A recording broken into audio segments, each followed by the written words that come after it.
Assalamu alaikum students, hope so you are fine at home.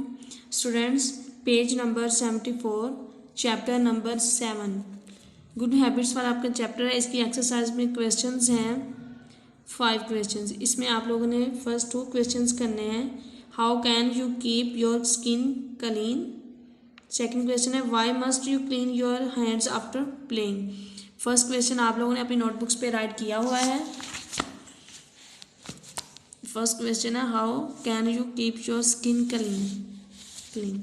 इसका answer है I can keep my skin clean by taking a bath every day.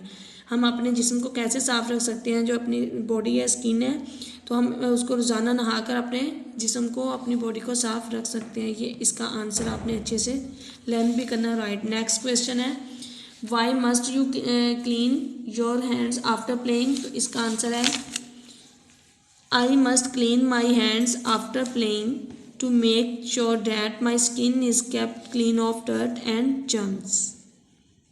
ये आप लोगों ने अच्छे से लर्न भी करना है और राइट भी करना है.